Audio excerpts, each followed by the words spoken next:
നമ്മുടെ നാട്ടിലെ കുട്ടിക്കടകളാണ്. നമ്മളെ സ്കൂളൊക്കെ പൂട്ടി വെക്കേഷൻ ടൈമിൽ കുട്ടികൾ ഫോണിനൊക്കെ മാറി ഇരിക്കുക എന്നുള്ളൊരു ഉദ്ദേശമാണ്. അതുകൊണ്ട് ഫോണിൽ ഇങ്ങനെ ഇരുന്നിട്ട് കുട്ടികളുടെ സമയം വേസ്റ്റ് ആവില്ല. അല്ല, ഇവരിവിടെ പല ബോർഡുകളൊക്കെ വെച്ചിട്ടുണ്ട്. ഇവിടെ വാഹനങ്ങൾ സ്റ്റോപ്പ് ചെയ്യുന്നുണ്ട്. സ്റ്റോപ്പ് ചെയ്തിട്ട് അവർക്കുള്ള ഐറ്റംസൊക്കെ ഇവിടെ ബോർഡിൽ എഴുതിയിട്ടുണ്ട്. സ്മൂത്തി എന്നാണ് നമ്മളെ കടയുടെ പേര്. എന്താ, അപ്പോൾ ഇങ്ങനെയുള്ള കുട്ടികളൊക്കെ പ്രോത്സാഹനം ചെയ്ത് കൊടുക്കുക.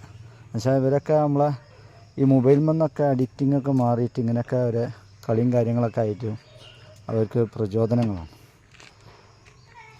ഉപ്പിലിട്ടൊക്കെ ഉണ്ട്. എന്താ മാങ്ങ അല്ലേ, ഇതെന്താ ജാതിക്ക, ചാമ്പക്ക, ഇതെന്താണ് ഇതെന്താ മറ്റേ പുളി തന്നെ ചതുരപ്പുളി. അപ്പോൾ എല്ലാവരും ഇങ്ങനെയൊക്കെ സപ്പോർട്ട് ചെയ്യുക കുട്ടികളെ കേട്ടോ.